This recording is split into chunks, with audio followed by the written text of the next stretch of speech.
Medyo horror lang. Kwentong aswang, kababalaghan, misteryo na may konting pagkabarbero.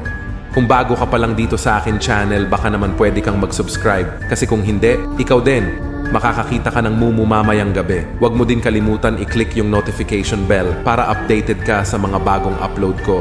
Hindi katulad niya na bigla na lang hindi nagparamdam sa'yo. Tara simulan na natin ang kwento. Nakatago sa madamong lugar ang kotseng sinasakyan ng magbabarkadang Adrian, Bernard at Paul. Tahimik silang nakikiramdam sa paligid. Nanginginig ang kamay ni Adrian habang patingin-tingin sa labas ng bintana. Namumutla rin ang kanyang mukha at panay ang pakawala ng malalalim na paghinga. Ano ka ba, Adrian? Kumalma ka nga. Pati ako naaawa sa lakas ng nervyos mo eh. Inis na saway ni Bernard sa kaibigan habang pinipilit naman niyang maging matapang. Sino ba naman hindi kakabahan at matatakot? Napunta tayo sa lugar ng mga aswang at hindi natin alam kung paano tayo makakaalis dito. Paano ba tayo napasok sa gulong ito? Kanina pa tayo nahabol ng mga aswang eh. Nakita niyo ba itsura nila? Sabik na sabik sila makatikim ng tao. Ayoko maging pagkain nila. Umalis na tayo dito. Galit na sabi ni Adrian. Kahit pabulong ang pagsasalita, ay ramdam pa rin ang galit sa tono ng boses nito. Tumimik na kayong dalawa. Itikam nyo na yung mga bibig nyo kung ayaw nyong maging pagkain nila. Kampante namang sabi ni Paul sa dalawang kaibigan. Bilib din ako sa iyo, Paul eh. Mula nang naligaw tayo sa lugar nito, hindi pa kita nakitang natakot sa mga aswang na yun.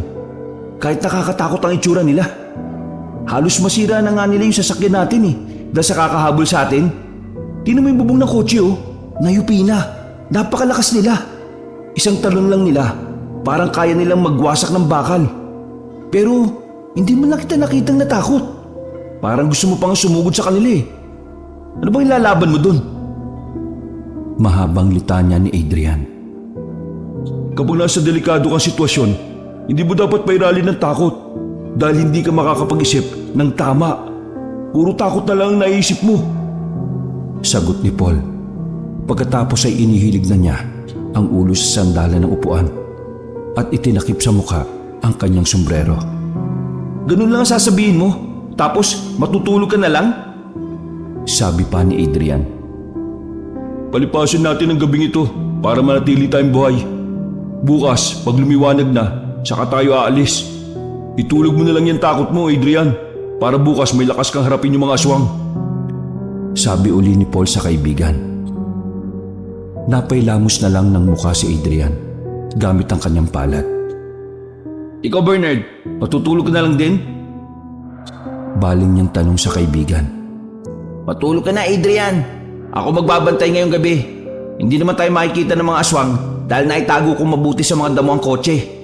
Pero kailangan may magbantay pa rin para malaman natin kung mayroong paparating na panganib. Mahirapan tayong kumilos kapag madilim. Maubusan lang tayo ng gasolina. Bukas na tayo babawi. Sabi ni Bernard habang nakikiramdam sa paligid. Ewan ko sa inyong dalawa. Parang malulusaw na ako sa kaba pero kayo, relax lang. Wow man, how to be you po? Gigil na sabi ni Adrian. Nakakarindi na ang boses mo, Adrian. Kahit pabulong ka lang magsalita, natutulig ang tenga ko. Napakadaldal mo. Alam mo bang malakas ang pandinig, pakiramdam at pangamoy ng mga aswang? Kaya kung ako sa'yo, tatahimik na lang ako. Baka ikaw pa maging dahilan para makita nila tayo dito eh.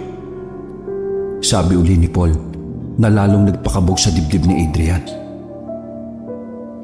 Napapansin ko, Paul. Kanina ka pa pala sabi sa amin ng tungkol sa mga aswang. Ngayon naman, kakayahan nila ang sinasabi mo. Nakaka-relate ka ba sa kanila? Nung una, may sumalakay sa atin. Sinabi mo agad na aswang sila. Dapat na ba akong kabahan sa'yo? Tanong ni Adrian sa kaibigan. Napatanggal naman ang sombrero sa mukha si Paul at hinarap niya ang kaibigan. Tiningnan niya ito ng matalim. Pagkatapos ay biglang sinakal sa leeg. Kanina ka pa ha? Para kang baklang putak ng putak eh. Ikaw kaya umamin sa amin? Bakla ka ba? Hindi na nakatiis si Bernard sa pag-aaway ng dalawang niyang kaibigan. Pareho niyang hinawakan ng mahigpit ang buhok ng mga ito. Tumahimik na nga kayong dalawa. Hindi ba talaga kayo papaawat? Pag-uuntugin ko yung ulo niyong dalawa para lang manahimik kayo. Saka palang tumigil ang dalawa at nanahimik matapos magalit si Bernard. Ito kasi si Adrian buwisit. Dinaig pa siya ng lolo niya pagdating sa mga pag-alam sa mga halimaw sa bansa. Parang ipinanganak lang kahapon ng kaibigan mong yan Samantalang lahat ng impormasyon tungkol sa aswang ay nasa internet na. Napag-iiwanan pa ng kaalaman. Palagi namang online. Puro babae kasi nilalandi Gigil na sabi ni Paul. Tama na sabi! Sigaw ni Bernard. Lahat sila ay natigilan ng biglang may kumaluskos. Malapit lang sa kinaroroonan nila. Kasunod nun ay ang pag-atungal ng isang aswang. Buwisit! Inis na sambit ni Paul. Kagad naman sumutsot si Bernard para sabihing tumahimik lang sila. Nakiramdam sila sa paligid. Tinalasan lang nila ang pandinig dahil wala silang maaninag sa dilim ng gabi. Narinig nila ang mga kaluskos na tila may tumatakbo. Kung saang direksyon nila naririnig ang ingay. Napapaligiran na nila tayo! Bulong ni Paul. Napasuksok na lang sa kinauupuan si Adrian dahil sa sobrang takot. Mukhang naamoy tayo, pero hindi nila matukoy kung saan tayo nagtatago. Masasabi ko ligtas pa rin tayo dito pero huwag na tayong gagawa na kahit anong ingay. Dagdag pa ni Paul. Tumahimik lang silang tatlo, pero dahil sa kaba ni Bernard, hindi niya sinasadya na matamaan ng kamay ang busina. Gumawa ito ng malakas na ingay na umalingaw-ngaw sa gubat na kinalalagyan nila. Shit! Bulalas ni Paul. Pigil ang hininga nila habang naghihintay ng mangyayari. Maya-maya ay narinig nilang muling umalulong ang isang aswang na nasa malapit nila. Pagkatapos ay sinagot ito ng isang alulong mula naman sa malayo. Tumahimik ulit ang paligid ng ilang minuto. Pagkatapos ng sagutan yun ng mga aswang, matapos ang ilang minuto ay biglang naalarma si Paul. Mukhang alam na nila kung nasaan tayo. Pakiramdam ko, susugurin nila tayo ng sabay-sabay. Isarado mo ng bintana, Bernard. Ihanda mo na ang makina ng sasakyan. Sabi ni Paul. Paano mo nalalaman ang lahat ng yan, ha? Nagtataka na namang tanong ni Adrian. Tingnan mo ang paligid. Sabi ni Paul sa kaibigan. Kaagad namang napatingin si Adrian sa paligid. Nakita niya ang mga nagliliyab na pulang mga bilog na nakalutang sa ere at gumagalaw pa. Nagpapatay sindiri ng mga ito. Ano yung mga yan? Kinakabang tanong ni Adrian. Mga matayan ng aswang. Seryosong sagot ni Paul. Lalong natakot si Adrian at nataranta na. Halos ugay na niya ang upuan ng kaibigang si Bernard. Umalis na tayo dito! Ayoko mamatay dito nang wala kalaban-laban! Ito na nga ini-start ko na yung makina Kagugulo nyo kasi! Sagot ni Bernard. Gusto mong may gawin? Lumabas ka tapos kalabanin mo yung mga aswang. Utos ni Paul. Nainis naman si Adrian sa sinabi nito. Galit nang tiningnan ng kaibigan. Kanina mo pa ako tinitira. Nakakainis ka na, ha? Oo, nagsisimula na naman kayong dalawa Saway ulit ni Bernard. Pagkatapos ay pinaandar na niya ang sasakyan. Umapit kayo, ha? Sabi nito sa mga kaibigan. Pinaharurutan niya ang sasakyan papunta sa kalsada. Nakita nila ang pagkabigla ng mga aswang na nakaabang lang sa kanila. Gulat na gulat ang mga ito nang makita silang tumatakas. Ayan na! Nagsisitakbo na sila! Sinusundan na nila tayo! Bilisan mo pagmamaneo, Bernard! Sigaw ni Adrian. Ikaw na lang kaya mag-drive dito! Sagot naman ito. Rock and roll! Kung wala ka may tutulong sa paglaban sa mga aswang, iyuko mo na lang yung ulo mo para hindi nila matagpas ng mahaba at matutulis silang kuko. Tumatawang sabi ni Paul. May nakakatawa, Paul. Ano akala mo sa akin? Hindi makakapatay ng aswang? Humanda sila sa akin. Pagmamalaki naman ni Adrian na lalong ikinatawa ni Paul. Nabigla sila nang may kumalubog sa bubong ng kotse. Na naman? Gusto talaga nilang umakas sa bubong ng kotse ko, no? Akala nila papayagan ko sila. No way! Matapos sigawan ni Bernard na kumapit ang mga kaibigan, mabilis nang inihinto ang sasakyan. Kitang-kita nila na tumilapo ng aswang na nasa bubong. Nahulog ito sa kalsada. One down! Sabi pa ni Bernard.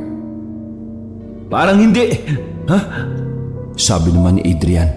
Nakita nilang tumayo ang aswang at tumarang pa sa kanilang daraanan. Yan ang gusto mo Di mo naman sinabing magpapakamatay ka pala eh. Akala ko ibababa lang kita. Di sige, magbibigyan kita. Sigaw ni Bernard sa aswang. Pinaandar niya uli ang sasakyan at hindi nagdadalawang isip na sagasaan ng halimaw. Ramdam pa nilang ginulungan ng kotse ang katawan ng halimaw. Nice! Natutuwa namang sabi ni Paul. Pero nang mapatingin siya sa unahan ng kalsada, napailing siya nang makitang may nakahaning ng mga aswang. But not nice! Banggain mo, Bernard! Utos niya sa kaibigan. As you wish! Itinodo ni Bernard ang pagpapatakbo ng sasakyan at binangga nga ang mga aswang na walang takot sa pagharap sa kanila. Pinagtulungan ng mga aswang na pahintuin ang kanilang sinasakyan. Itinutulak nila ang kotse para hindi makausad. Pilit namang lumalaban si Bernard pero hindi na niya napigilan ang pag-usok ng makina. Visit ng mga aswang Bakit ang lakas nila? Ano bang gagawin natin ngayon? Takot na sabi ni Adrian. No choice. Sira na ang kotse. Kailangan natin lumabas at lumaban sa kanila kung gusto pa natin mabuhay. Sabi ni Paul na naghahanda ng lumabas. Ano? Paano natin lalabanan yung mga halimaw na yan? Wala man lang tayong armas. Hindi man lang tayo nakapaganda. Angal ni Adrian. Makakapaganda ba tayo? Di na nga natin alam na mapupunta tayo sa lugar na ito eh. Malay ba nating naligaw na pala tayo ng daan? Tara na! Lumabas na tayo! Baka mamaya sumabog pa yung makina. Batusta ba tayo dyan? Kung ayaw mong bumaba, Adrian, bahala ka! Sabi naman ni Bernard. Seriously? Napatingin pa si Adrian sa labas. Nakita niya mga aswang na kinakalampag ang bintana at pinto. Pilit nilang binubuksan ang sasakyan. Galit na galit ang mga ito. Halos isubsob na nga ng mga aswang ang kanilang mukha sa salamin ng bintana. Nakita pa ni Adrian ang malapot na laway na tumutulo mula sa bibig ng mga ito. Napakahaba naman ng mga pangil nila. Nagtututbas kaya sila? Baka matetano ko pag bumaon sa laman ko yung mga pangil na yun. Tetano? Ano bang ngipin nila? Kinakalawang na pa ako. Sabi naman ni Paul. Kumuha siya ng tiyempo para makalabas ng sasakyan. Nang wala nang nakaharang sa katapat ng pintuan, agad niya itong binuksan. Sinipa niya ang sumasalubong sa kanyang aswang. Pinagsusuntok niya ang iba pang aswang para hindi makalapit sa sasakyan. Lumabas na kayo! Sigaw niya sa mga kaibigan. Dali-dali namang lumabas ang dalawa. Kaagad na pumesto si Adrian sa likod ni Paul habang si Bernard ay pinagbababaril na ang mga aswang na sumusugod sa kanila. Wow! Di mo sinabing may dala ka palang barrel parts! Sabi pa ni Paul. Saan ka pupunta ngayon?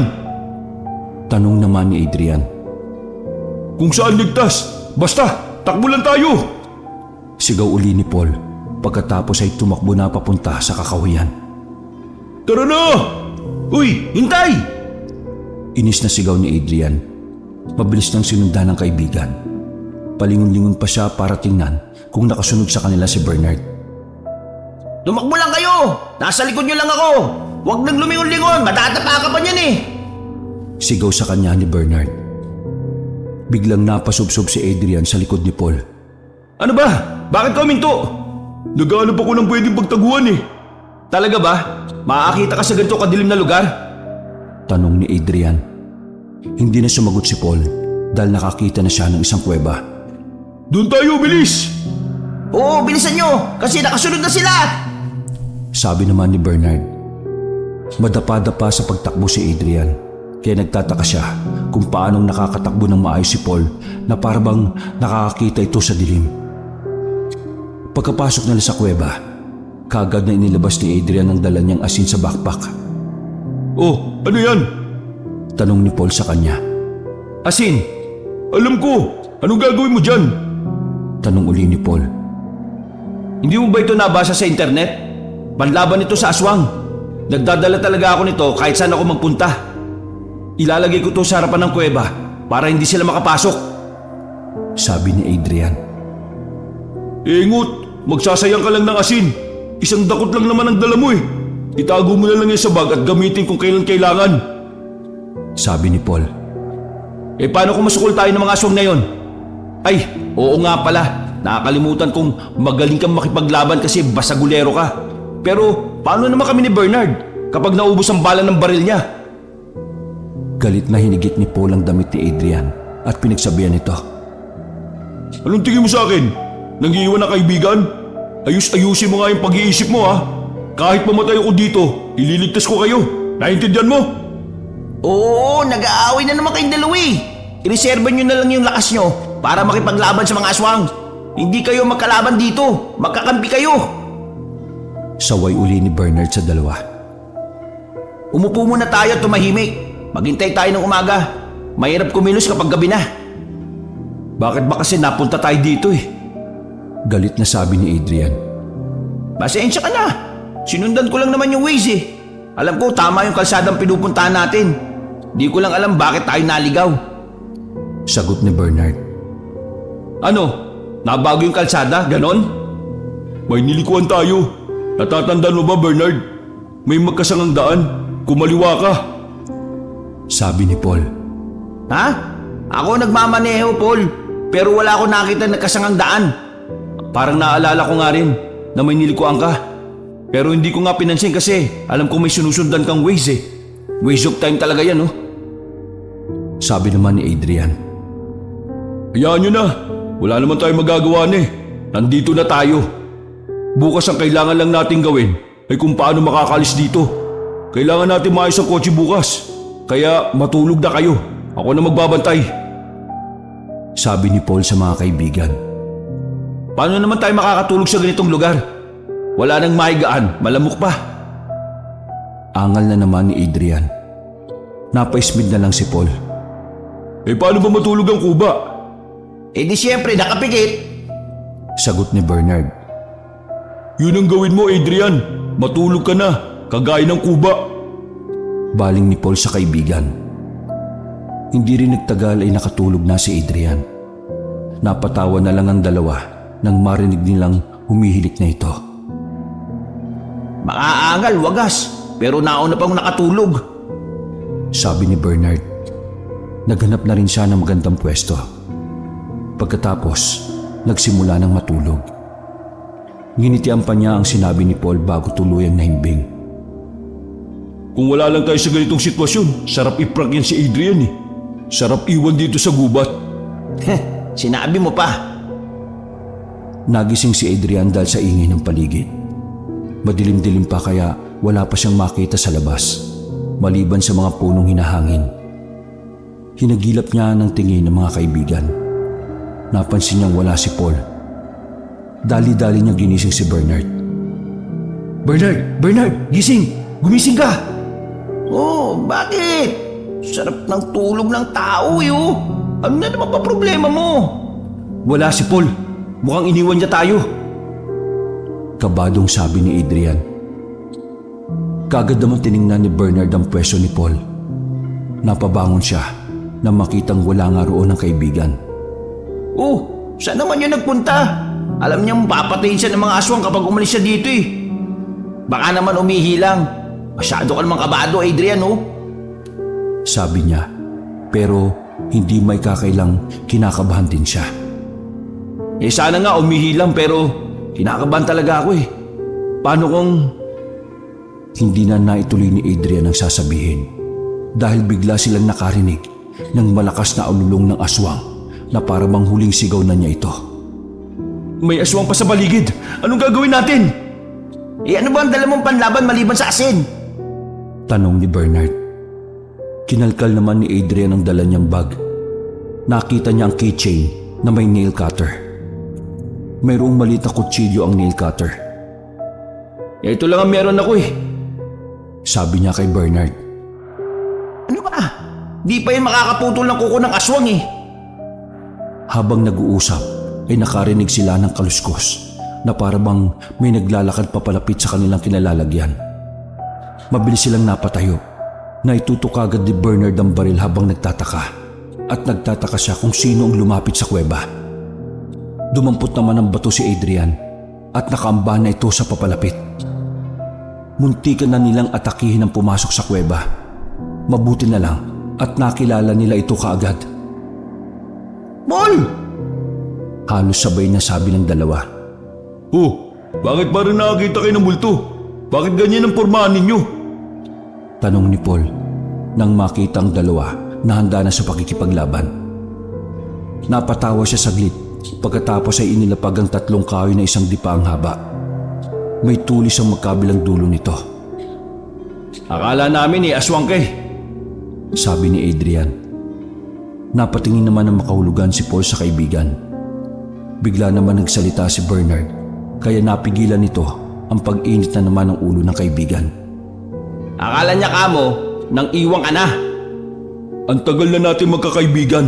Pinag-iisipan niyo pa rin ako na masama. Sabi ni Paul. Naupo siya saglit sa isang sulok at tumingin sa labas.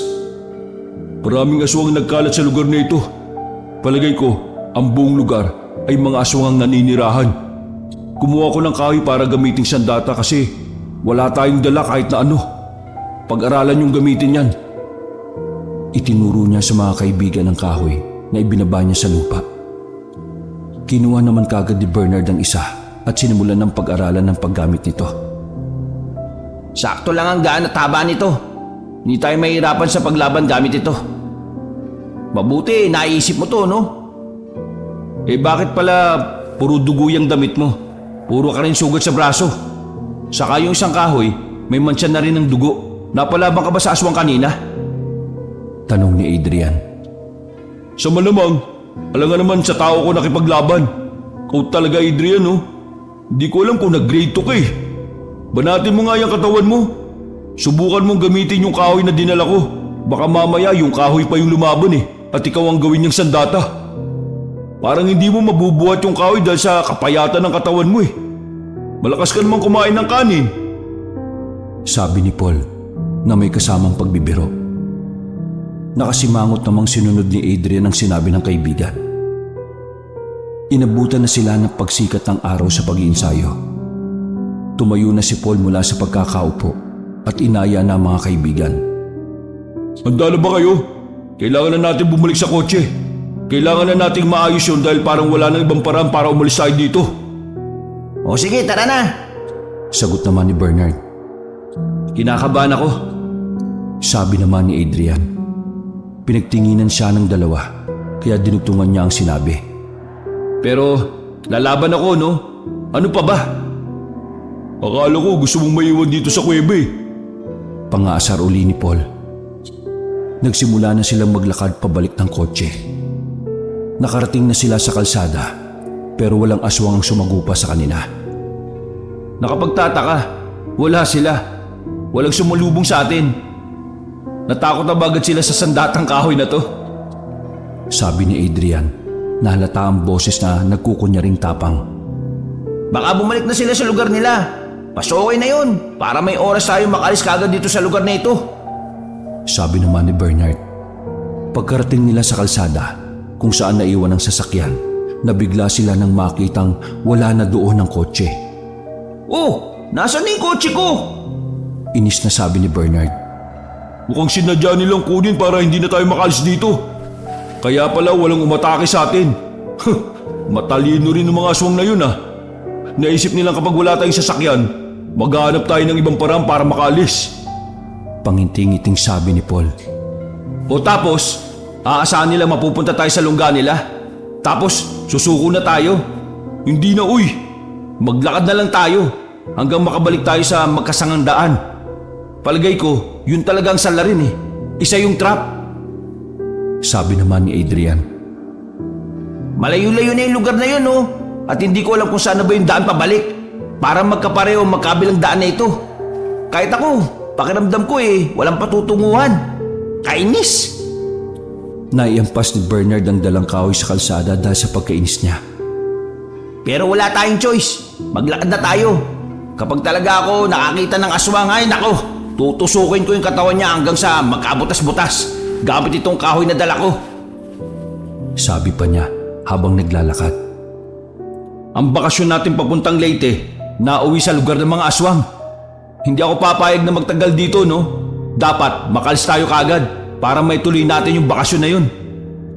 Kinuha ni Adrian ang kanyang cellphone sa bulsa para tingnan kung may text o missed call. Talaga yatang minamalas tayo. Walang signal sa lugar nito, oh. Bang klase. Para tayong nasa pelikula. Para tayong pumasok sa parallel world. Wala nang signal. Napatingin na rin ang dalawa sa kanilang cellphone, kaya naniwalang wala nang ang signal sa lugar na yon. Habang naglalakad sila, isa-isa na silang nayayamot. Mainit na ang sikat ng araw dahil magtatanghali na. Nauuhaw na rin sila at nagugutom. Kaya ang paglakad nila ay pabagal na ng pabagal.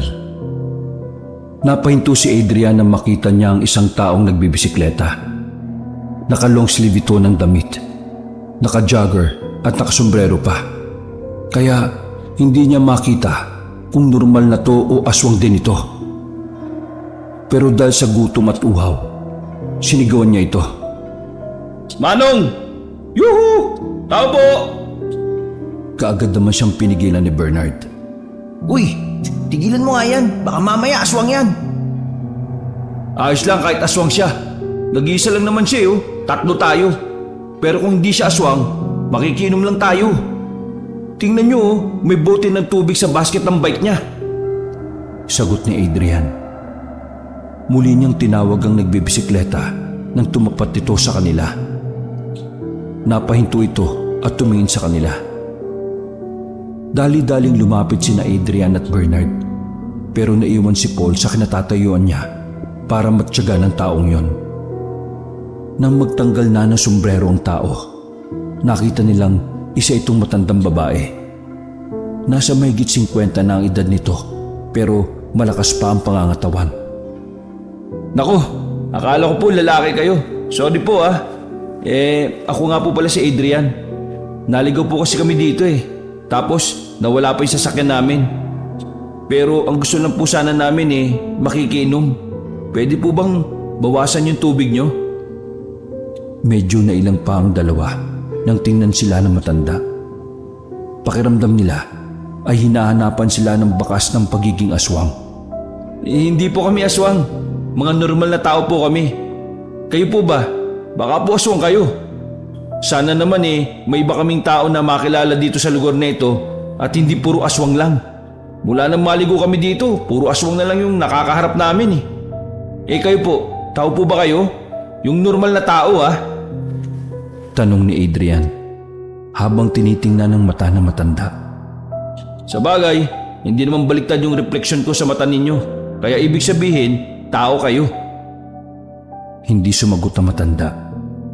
Bumaba ito sa bike at ibinigay ang tubig kay Adrian. Bago siya uminom, ay muli niyang tiningnan ng matanda. Uminom ka na. Hindi ako aswang. Magkapareho lang tayong normal na tao. Sabi ng matanda. Napangiti si Adrian at tinungga na ang bote ng tubig. Pagkainom ay inabot niya ang bote kay Bernard para ito naman ang uminom. Napatingin si Adrian sa kanyang tabi. Hindi niya napansin na naroon na si Paul. Bakit kayo nandito sa lugar ng mga aswang? Tanong ni Paul sa matanda. Pareho lang tayo ng dahilan. Sagot ng matanda. Ganon na po kayo katagal dito? Tanong naman ni Bernard pagkainom ng tubig. Hindi ko na alam. Walang kalendaryo sa baryo. Pero palagay ko mag-iisang buwan na kami dito. Kayo? Ibig sabihin hindi po kayo nag-iisa? Nagtatakang tanong ni Adrian sa matanda. Nasan po yung mga kasama nyo? Gusto ba ninyong sumama sa bahay? O gusto niyong umalis na lang dito? Nagkatinginan ng tatlo sa sinabi ng matanda. Bakit? Ayaw niyo po bang umalis kami dito? Tanong ni Bernard. Hindi ko pwedeng iwan ang anak kong babae at ang aking apo. Nasaan po sila? Bakit hindi nyo na lang po isama? Mukha namang patakas na rin kayo eh. Tanong ni Adrian. Bihag kami ng mga aswang. Lumabas lang ako para kumuha ng halamang gamot. May sakit kasi ang apo ko. Sagot ng matanda. Umalis na kayo dito. Hindi kayo pwedeng manatili dito. Mamayang gabi, kapag nakita kayo ng mga aswang, tsak, gagawin kayong hapunan. Sa gabi sila kumakain ng tao. Bakit po kayo? Hindi pa nila kinakain. Usisa ni Adrian. Iba ang gusto nilang kainin. Kaya umalis na kayo. Muli nang sumakay ang matanda sa kanyang bike. Paalis na ito nang pigilan ito ni Paul. May kailangan ka pa ba? Nasaan po ang anak at apo ninyo? Kukunin ko sila para sabay-sabay na tayong umalis sa lugar na ito. Hindi na tayo dito makakaalis. Magiging pagkain na lang nila tayo. Saad ng matanda. Pero kung makakatakas pa kayo, gawin nyo na. Bakit ito ang direksyon na tinatahak nyo? Papunta ito sa baryo ng mga aswang. Nagkakamali kayo ng daan. Sabi na naligaw na naman tayo. Sinundan na naman kasi natin si Bernard eh. Di ko talaga alam kung paano kang naging driver. Angal na naman ni Adrian. Iniwan na sila ng matanda at nagtuloy na ito sa pupuntahan. Hindi ko maintindihan ang sinabi ng matanda eh. Hindi sila makakalis kasi biyag sila ng mga aswang? Bakit? Tapos hindi sila kinakain? Bakit uli? May kakaiba dito Sabi ni Bernard. Pero ano man ang kakaiba doon, umalis na lang tayo dito. Pabayaan na natin sila. Ayaw naman yata nila umalis dito eh. Saad ni Adrian na pakbang ng paalis. Mauna ka na umalis. Sagot ni Paul.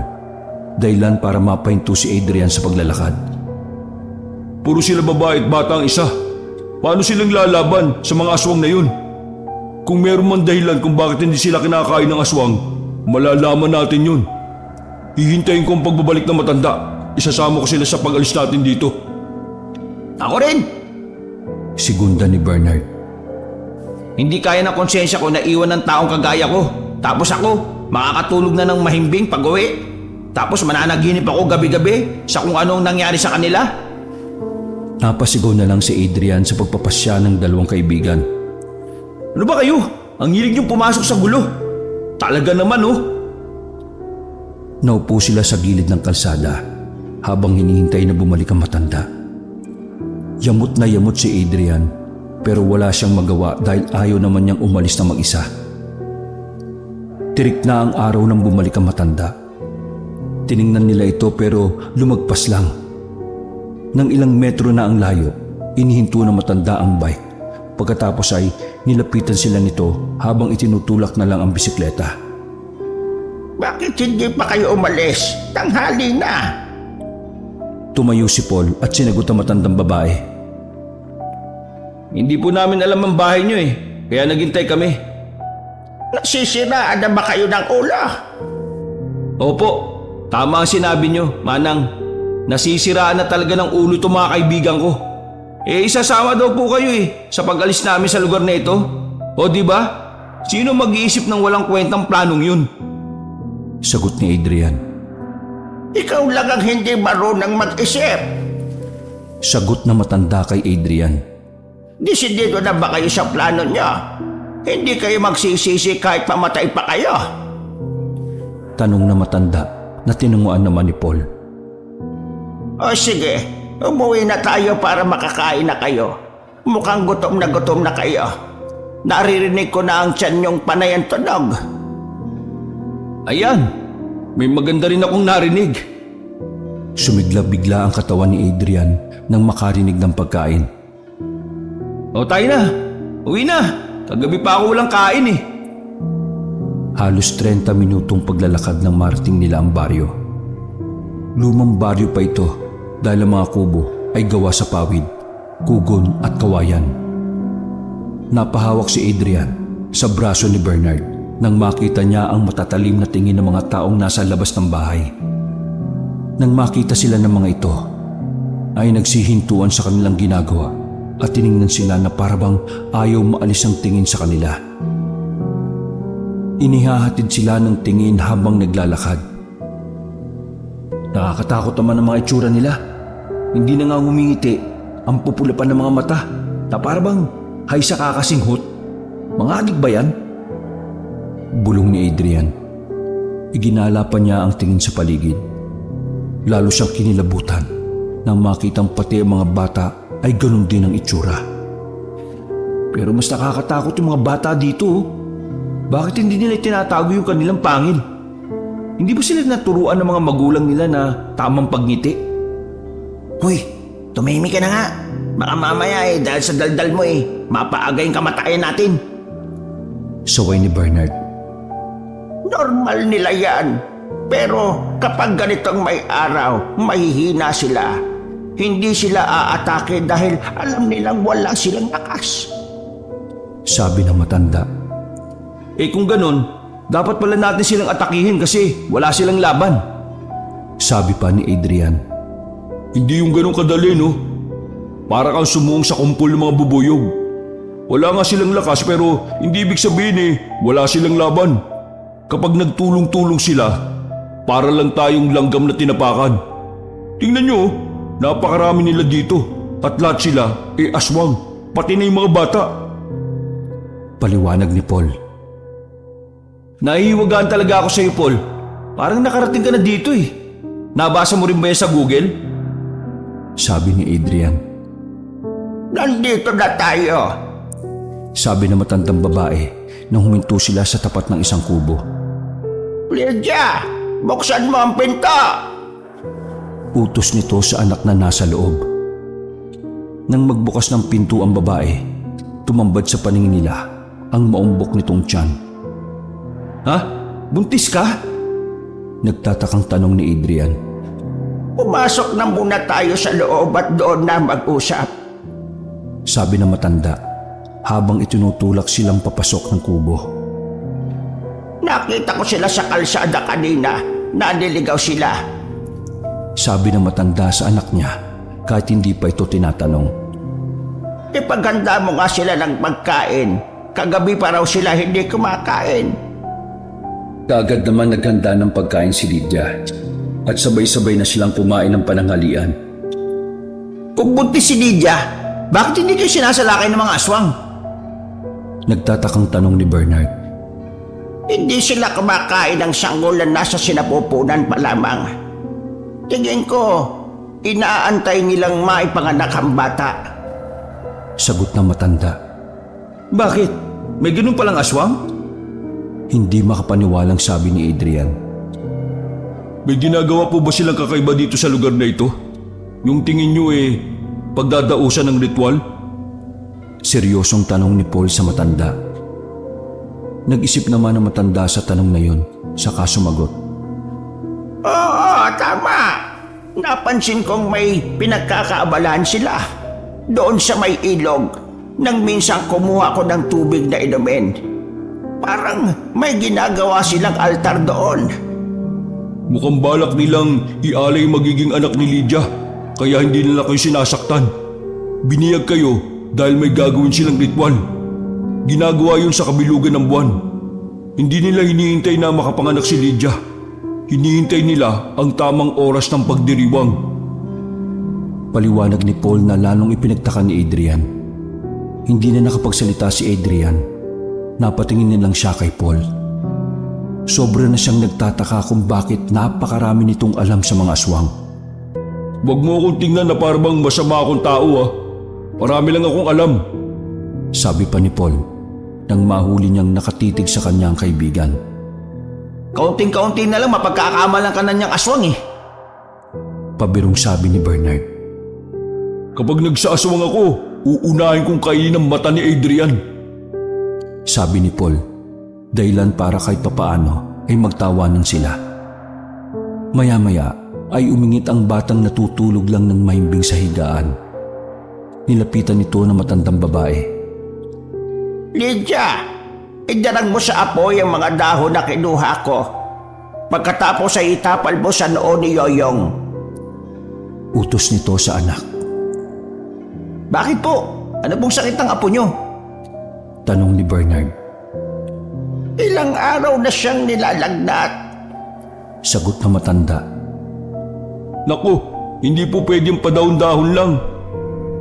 Tumayo si Bernard at may kinuha sa kanyang bag. Iniabot niya ang gamot sa matanda. Ito po, ipainom niyo po yung gamot na yan. Oh, bakit may dala kang gamot? Tanong ni Adrian. Palagi ako may dala kahit saan ako magpunta. Kagaya ng asin mo, palagi mo rin dala, di ba? Anong oras pala tayo aalis? Tanong uli ni Adrian. Nanahimik silang lahat at nagkatinginan na lang. Kailangan muna nating pagplanuhan ngayong gabi. Kailangan bukas ay makaalis na tayo dito. Sagot ni Bernard. Hapon na, napansin nilang naggagayak ang matanda. Naglalabas ito ng mga dahon mula sa bag. Iniligay niya ito sa bangang may tubig at ginumos para kumatas. Ano po bang ginagawa niyo, Manang? Tanong ni Adrian. Nanagoreng ang itawag mo sa akin. Alaman itong panlaban sa aswang. Kalampinay ang tawag dito.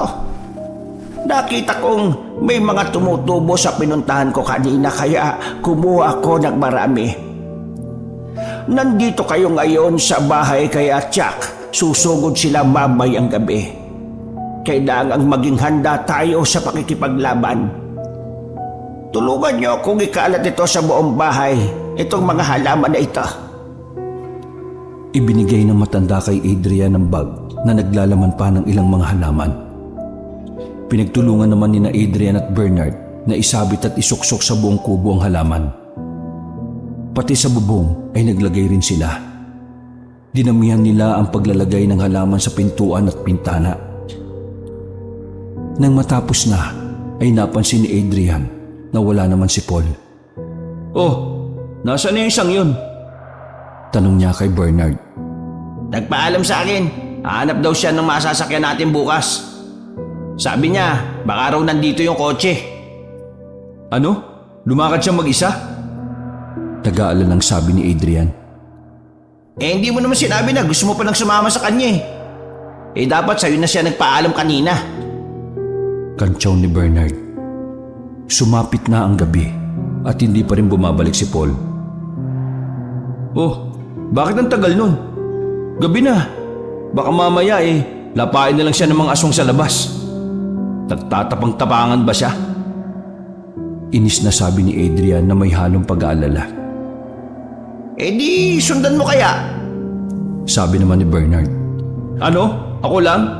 At ngayon pa talaga ako palalabasin kung kailang gabi Hindi ba active na yung mga aswang kapag gabi?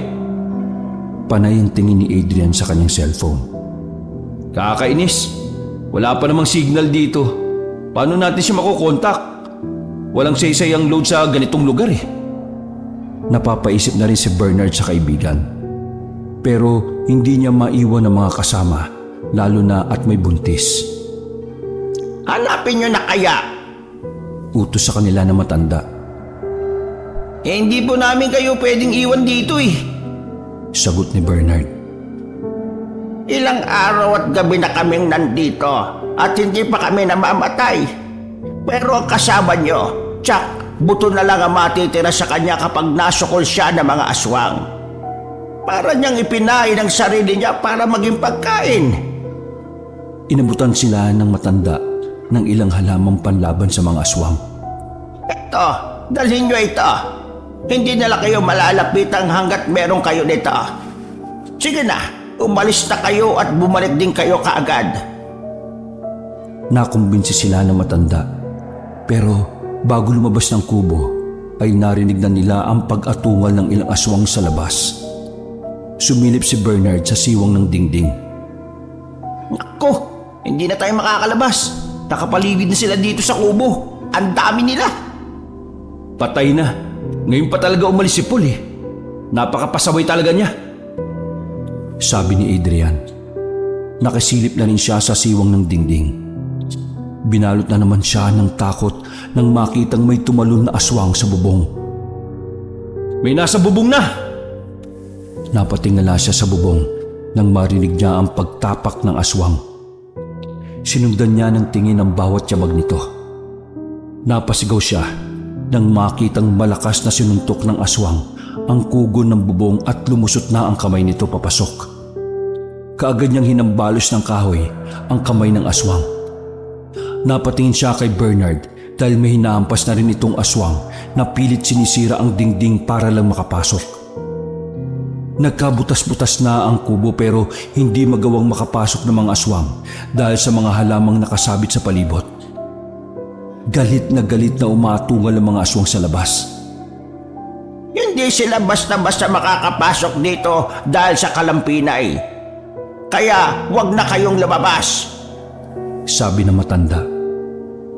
Pero si Paul, Nag-aalalang sabi ni Adrian. kahit madalas kami nag-aaway nun, ayoko pa rin mapahamak ang mokong ngayon. Napasilip silang lahat sa butas ng dingding nang marinig nilang umaatungal sa sakit ang mga aswang na parabang may nambubugbog sa kanila. Ano yun? Tanong ni Bernard nang makita ang isang mabalahibong halimaw. Kamukha ito ng isang orangutang na may mahabang tenga. Malaki at mabilog ang mata at may mahaba't matutulis na pangil at kuko. Napakalakas nito at nagagawa niyang ibalibag ang mga aswang. Anong klaseng halimaw yan? Bakit niya nilalabanan ng mga aswang? Kung kalaban siya ng mga aswang, kakampi natin siya. Sabi naman ni Adrian. Pinanood nila ang halimaw na nakikipaglaban sa mga aswang. Lalo silang nasindak nang makita nilang winawakwak ng halimaw ang tiyan ng aswang at kinakain ang laman loob nito. Gutom na gutom ito at lahat ng mahablot niyang aswang ay kanyang kinakain. Pinagtulungan ito ng mga aswang dahil sa galit sa pagpatay sa mga kasamahan, pero hindi nila nagapi ang halimaw dahil isang suntok lang sa kanila ay tumitilapon sila. Hindi rin iniinda ng halimaw ang atake ng mga aswang. Hindi bumabaon ang kanilang mga kuko at pangil dahil sa kapal ng balat nito. Kumakain siya ng aswang. Ibig sabihin, hindi natin siya kalaban. Kalaban siya ng mga aswang. Kasi tingnan mo, kinain niya lahat. Sabi ni Bernard. Sige na, magkaya kayo. Kailangan na natin umalis dito bago pa niya tayo kainin kapag ubos na yung mga aswang. Habang abalang mga aswang sa pakikipaglaban sa halimaw, kailangan na natin makatakas. Sabi uli ni Bernard. Kinuha niya agad ang bata at ibinaba niya ito sa kanyang likod. Itali mo siya sa katawan ko para hindi siya maulog. Utos niya kay Lydia. Dali-dali namang sumunod ang babae. Naggayak naman ng mga bibit-bitin sina Adrian at Nana Goring.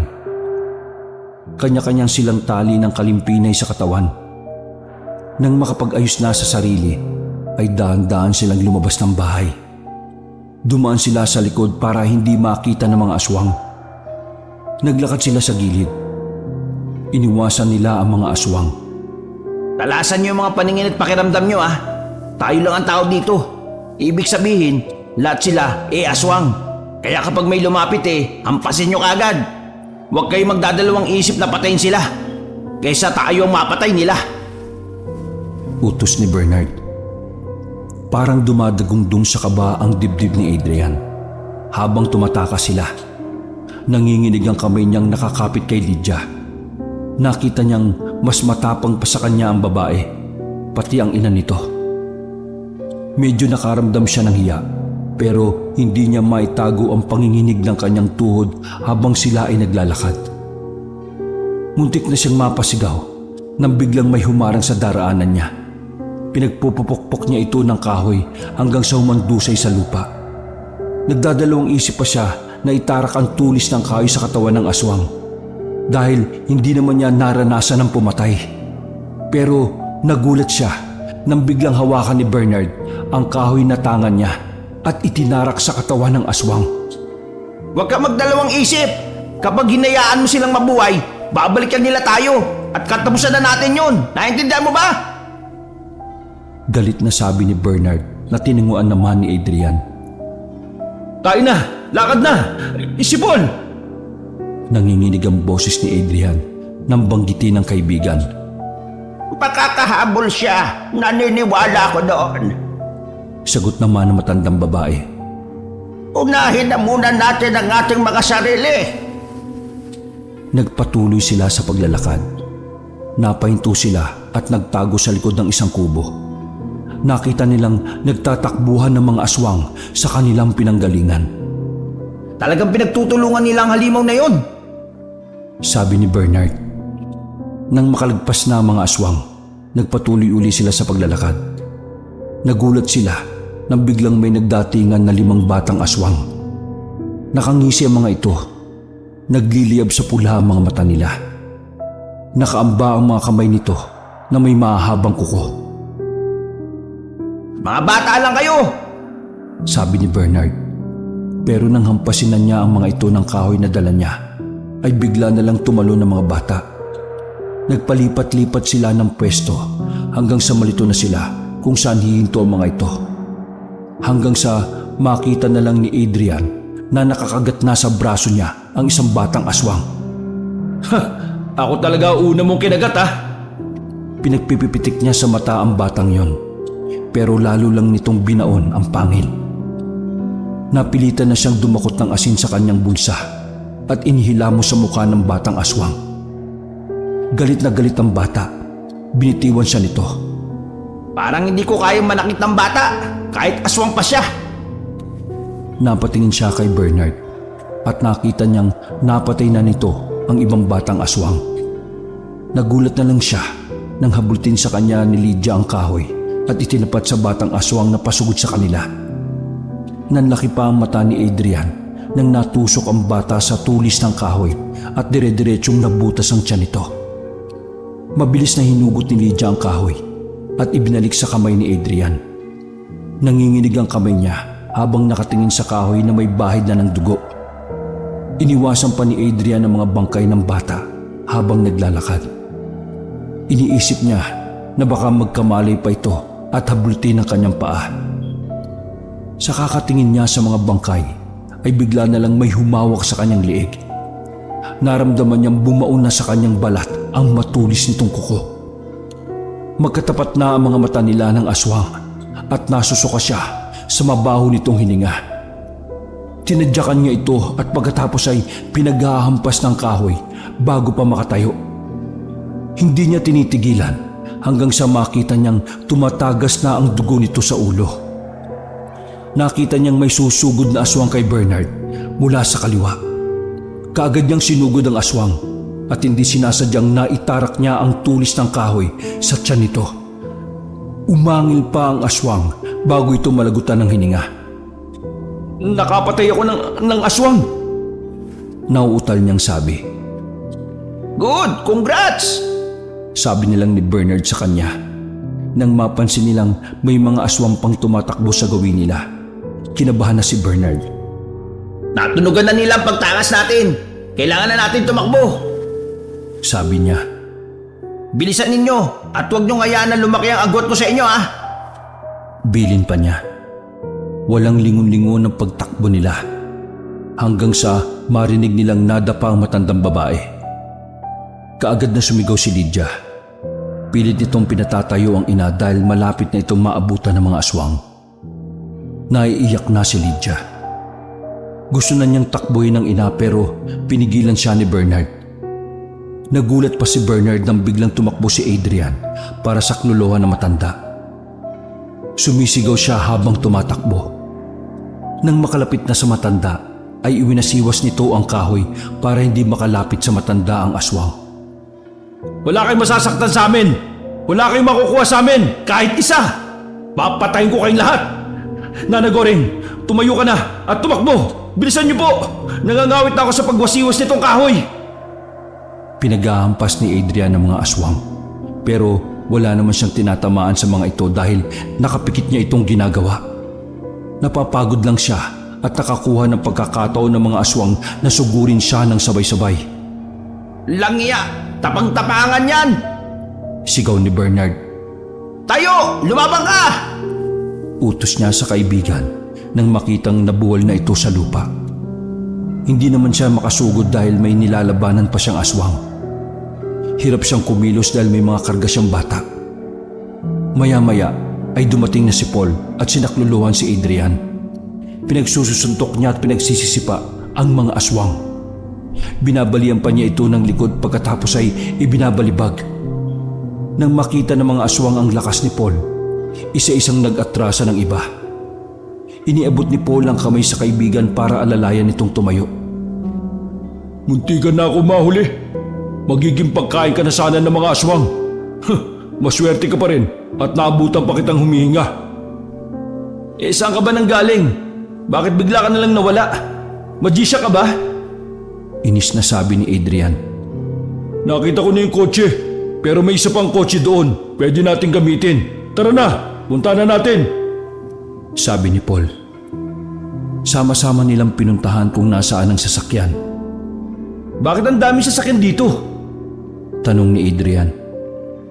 Mukhang kinukuha talaga nila ang mga sasakyan para hindi makalis ang mga bibiktimahin nilang naliligaw dito. Sa dami niyan, marami na silang naging biktima. Alin dyan ang pwede natin gamitin, Paul? Ito, bilis sakay na. Sabi naman ni Paul, pagkalapit niya sa isang itim na kotse. Gumagana pa ba yan? Para magkakaalasa na yung itsure. Sabi ni Adrian na makitang wala ng mga pinto ang kotse at yupi na rin ang bubong nito. Ibinaba ni Bernard ang karga niyang bata at ibinigay ito kay Lydia. Pinuntahan niya ang sasakyan at tiningnan ito. Kaya pala sinasabi mong gumagana kasi may susing nakakabit eh. Sabi ni Bernard. Bago niya subukang paandarin ang itim na kotse, ay naghanap pa siya ng ibang sasakyan na pwedeng gamitin. Wala na ngang iba. Sira na ang lahat ng makina at wala na rin gasolina. Ito na lang ang matino sa lahat. Gigil na sabi ni Paul. Wala nang nagawa si Bernard dahil wala na rin siyang makitang sasakyan. Binalikan niya ang kotse at pinaandar na ang makina nito. Pinainit niya muna ng bahagya pagkatapos ay pinatakbo ng kaunti. Sakay na kayo! Sabi niya sa mga kasama. Dali-dali silang sumakay. Sa unahan nila pinasakay ang matanda para makarga nito ng maayos ang apo. Nagsiksika naman ang tatlo sa likod. Pinagitnaan ni Paul at Adrian si Lydia. Sandali lang! Pigil ng matandang babae kay Bernard bago nito paandarin ang sasakyan. Oh, bakit po? May naiwan po ba kayo? Tanong ni Bernard. Inilabas na matanda ang 2 boteng plastik. Naglalaman ng likidong may kulay. Yan yung pinigaan nyo na halaman kanina? Ano pong gagawin dyan? Ipaligo nyo sa sasakyan bago tayo umalis para hindi tayo gaanong malapitan ng mga aswang. Yan din po yung sinabi nyo kanina eh. Pero hinabol pa rin tayo kahit na may mga nakasabi tayo sa katawan. Angal naman ni Adrian. Wag na, umalis na tayo dito. Ibuhos na lang yan kapag may mga aswang na sumusugod para sigurado mapakinabangan.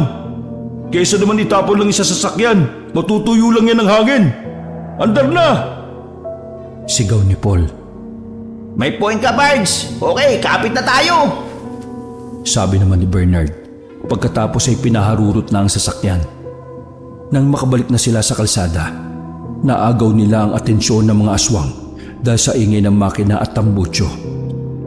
Ala, sige, habol! Maangas na sigaw ni Bernard sa mga aswang na tumatakbo. Adrian, maging alerto ka ha. Punin mo ito. Iniabot niya ang baril sa kaibigan. Siguraduhin mong wala ka masasayang na bala ha, dahil last na yan. Bakit mo sa akin ibinigay? Paano ba ito gamitin? Kalabitin mo lang ang gatilyo, siyempre. Sagot ni Bernard. Ibinigay naman ni Adrian ang baril kay Paul. Ikaw na lang gumamit nito. Malay ko ba dyan? Kaya mo bang makipagsuntukan kapag may... Natigil sa pagsasalita si Paul nang biglang may lumagapak na aswang sa bubong ng sasakyan. Kapag ganyang may aswang sa malapit, mag-focus ka sa malayo. Ako ang bahala sa sasampa sa kotse. Hinablot niya ang paa ng aswang na nasa bubong at maraas niya itong inihulog. Maigpit naman nakakapit ang isang kamay ng aswang sa bubong ng kotse habang ang isang kamay ay pilit na kinakalmot si Paul. Matigas ka ha? Sa galit ni Paul, pinahaba niya ang kanyang kuko at ibinaon sa binti ng aswang. Umatungal ang aswang at nakabitaw sa pagkakakapit. Nablot na ito ni Paul at pilit na inihuhulog. Nanlalaki naman ang mata ni Bernard nang masaksihan niya ang nangyari nang tumingin siya sa side mirror. Kitang-kita niya rin na nagkulay pula ang mata ni Paul. Iniwas niya ng tingin ng ilang sandali pagkatapos ay muling tiningnan ng kaibigan. Namaligmata lang yata ako kanina. Sabi niya at tumutok na sa pagmamaneho. Halos awayin naman ni Adrian ang baril dahil hindi niya alam gamitin. Nakailang kalabit na siya pero hindi niya napupuruhan ng aswang na tinatarget niya. Napatingin silang lahat kay Bernard nang ihinto niya ang sasakyan. Sa unahan! Sabi nito. Ibinaling nila ang tingin sa unahan ng kalsada at nakita nila ang mga aswang na nakaabang sa kanila. Kapag ipinilit ko, baka masira na naman tayo ng sasakyan. Sabi pa niya. Eh di barilin mo sila, Adrian.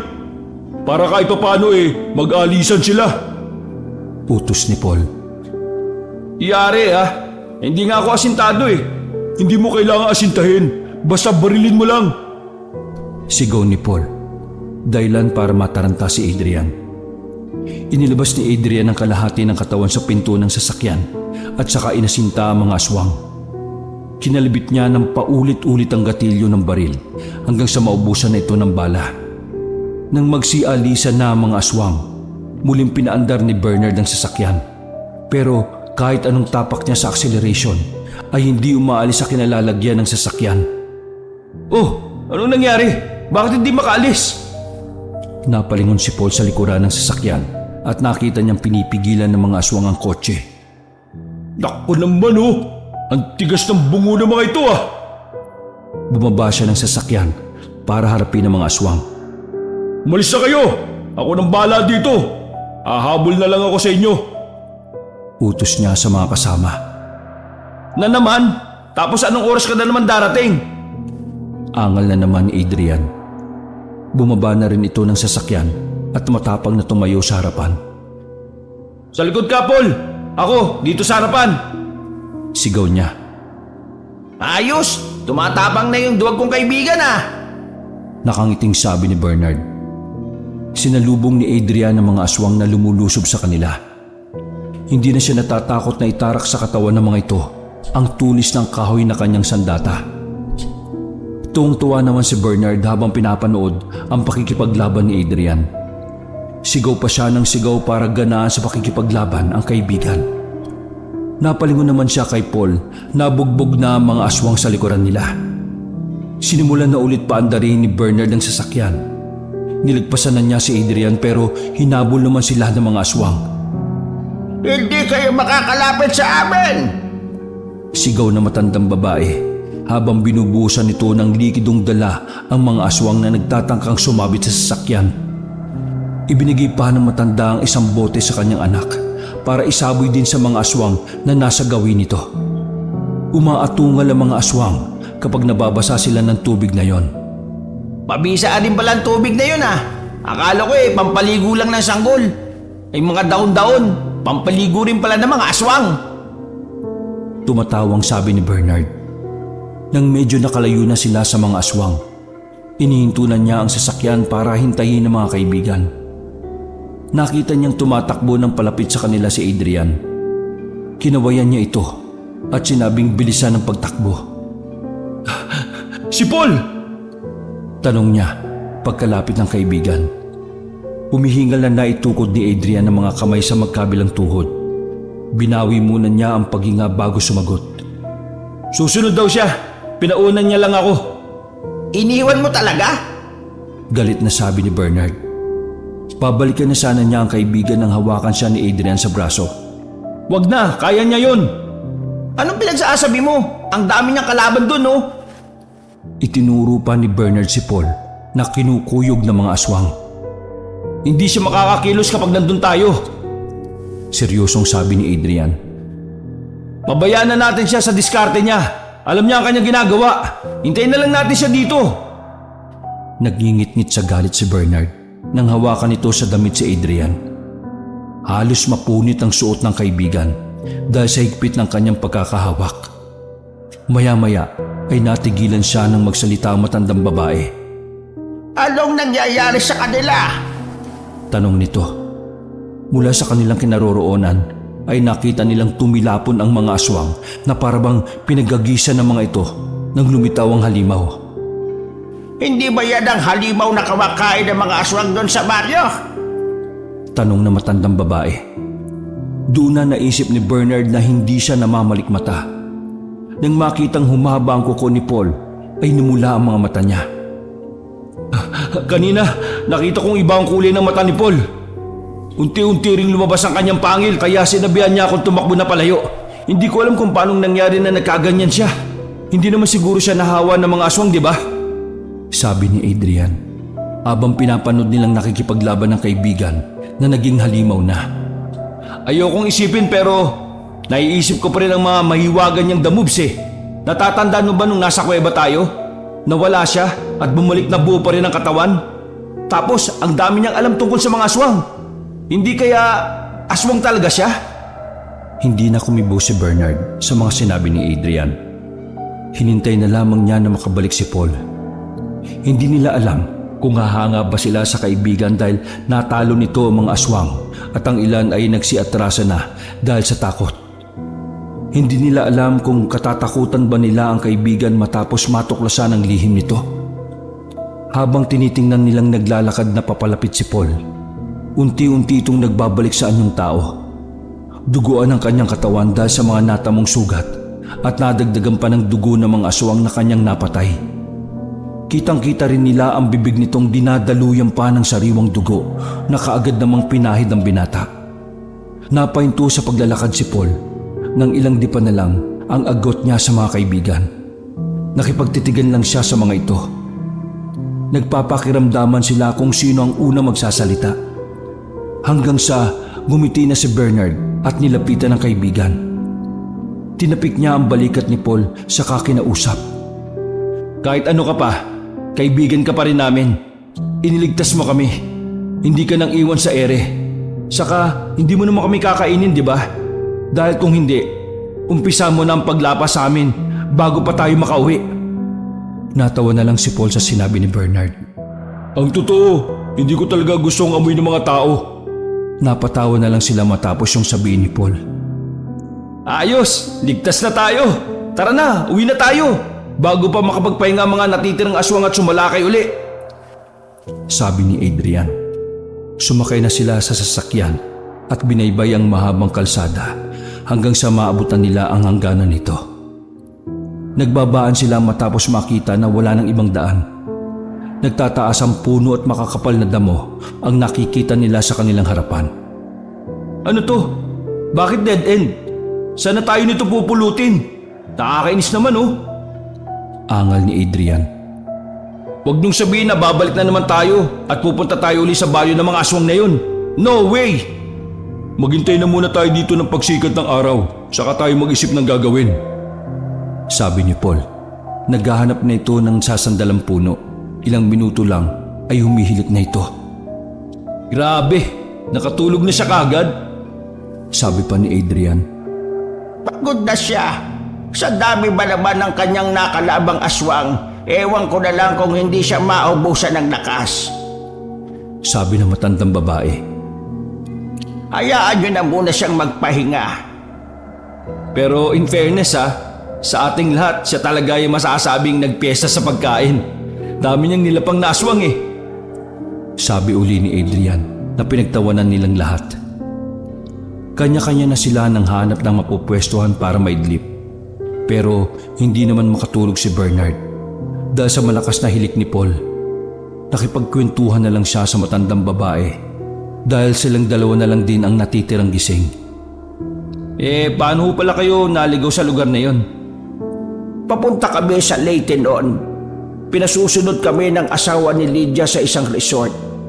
May business meeting ang asawa niya kaya sasabayan na rin namin ng bakasyon sana. Dire-diretso lang ang biyahe namin noon. Tapos bigla kaming ginulat ng may dumaang aswang sa harapan ng sasakyan. Naipreno ni Lydia ang kotse dahil akala niya tao ang nabangga niya. Doon na kami napalibutan ng mga aswang at dinala kami sa baryong iyon. Hindi kami makaalis dahil panay ang sakit ng tiyan ni Lydia. Hindi naman kami ginagalaw ng mga aswang. Hindi namin alam kung bakit.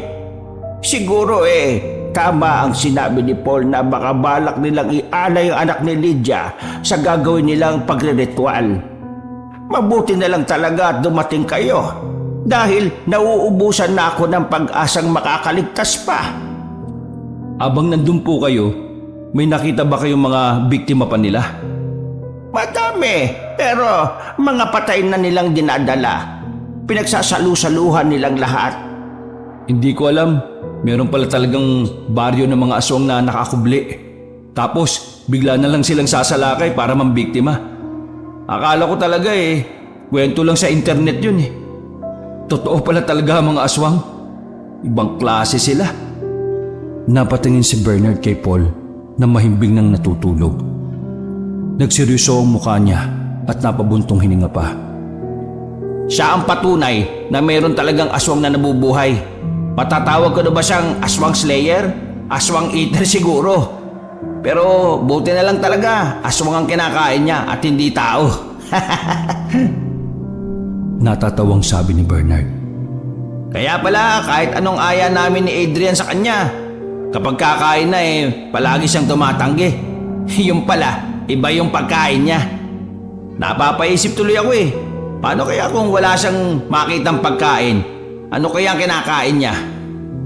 Di tanungin mo siya. Sabi ng matandang babae. Ay, naku, wag na po. Hindi ko na pakikialaman ng personal niyang buhay. Natigilan ang pag-uusap nila nang biglang magsalita si Adrian. Wag po! Wag mo akong kainin! Hindi ako masarap, promise! Lalong natawang dalaga nang makita na nagsasalita si Adrian habang natutulog. Nananaginip siya ng aswang. Sabi pa ng matandang babae. Maya-maya ay nakaramdam na sila ng antok kaya naidlip na sila. Sabay-sabay silang nagising dahil sa gulat ng biglang makarinig ng busina ng sasakyan. Narinig niyo ba yon? Busina yun May sasakyan dito. Ibig sabihin, nasa highway na tayo. Bulalas ni Adrian matapos maalimpungatan. Hinagilap niya kung saan nanggagaling ang ingay. Naririnig na rin nila ang ilang mga sasakyan na bumabiyahe. Dito, halika kayo rito. Tawag ni Bernard sa mga kasama. Tiningnan nila ang makapal na damo at mga baging na nakakapit sa mga punong nagsisiksikan na mga pagtubo. Hinawi ni Paul ang mga damo gamit ang kahoy hanggang sa makasilip na siya sa kabilang bahagi ng lugar. Dito nga! Highway na sa kabila! Nakikita ko na yung mga sasakyan! Paano naman tayo makakadaan dyan? Tanong na matandang babae. Madali lang to. Kung walang daan, gumawa tayo. Sabi ni Paul. Sinimulan na niyang alisin ang mga damo para makagawa ng madadaanan. Tumulong na rin si Bernard at Adrian. Ayun! May daan na! Masiglang sabi ni Adrian nang mabitiwan na nila ang mga damo at makita ang maayos na highway. Mauna ka na, Adrian. Tapos abangan mo sila Nana Goring. Utos ni Bernard. Sumunod naman si Adrian pagkatapos ay isa-isa silang lumabas. Pagkalabas nila sa highway ay nagulat pa nang matandaan nilang doon nga ang lugar na yon kung saan sila lumiko at tuluyan ng naligaw. Napatingin pa sila sa pinanggalingan. Paanong nakalusot yung sasakyan natin sa kabila ng madamo at mapuno na daan na yun, no? Ibig sabihin kapag gusto nilang mambiktima, makakaroon ng kalsada yan? Nagtatakang sabi ni Bernard. Hayaan nyo na. Huwag na nating isipin ang mahirap isipin. Ang mahalaga, nakaligtas na tayo at makakauwi na rin tayo. Sabi naman ng matandang babae. Paano tayo makakauwi kung ang sasakyan natin nandun sa kabilang kalsada? Tanong naman ni Adrian.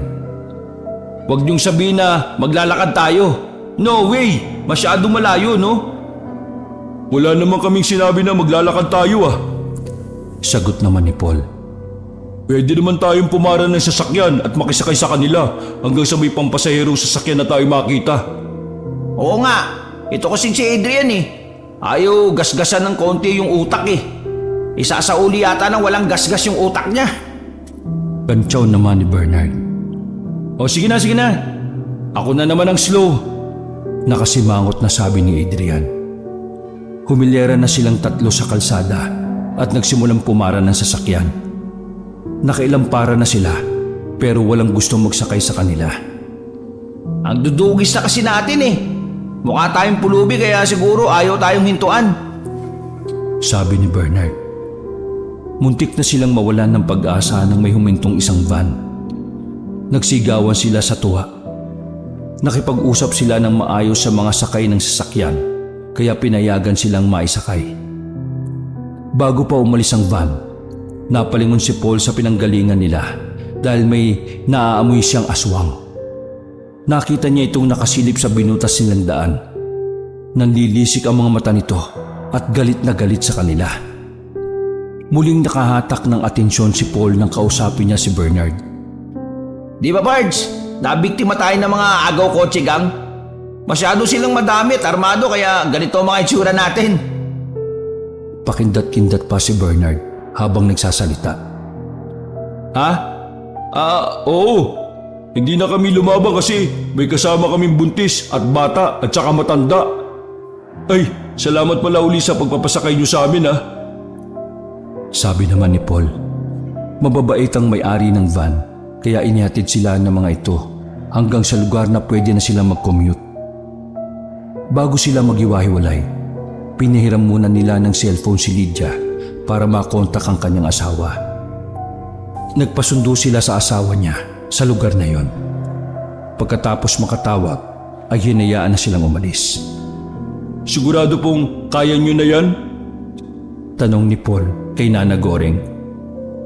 Oo, ligtas na sa lugar na ito. Susunduin naman kami dito ni Diego. Sagot na matanda. Salamat uli sa tulong niyo sa amin. Nakabalik pa kami ng buhay. Naku, wala po yun. Kahit naman po sino ang lalagay sa kalagayan namin ganun din po ang gagawin. O sige po, aalis na kami. Pagpapaalam ni Paul na tinanguan naman ng matanda. Hinitian naman niya si Lydia at hinaplos pa niya ang ulo ni Yoyong. Mag-iingat po kayo ha, aalis na po kami. Pagtalikod nila ay nag-aasar na naman sina Paul at Adrian. Kain kaya muna tayo ng lugaw para naman mainitan ni sikmura ko. Sabi ni Adrian. Oo nga, nagugutom na rin ako. Ikaw, Paul? Tanong naman ni Bernard. Ay, sorry, nakakalimutan ko. Sa atin palang tatlo ikaw ang busog. Baka hindi ka natunawan yan. Dami mo kayang kinain. Tumawa naman si Paul dahil nakakaisip ng kalokohan. Hindi na pala ako mahirapang makahanap ng pagkain. Alam ko na kung saan makakahuli na masarap. Pambira yan. Tara na nga, Adrian. Bilisan mo maglakad. Sabi ni Bernard.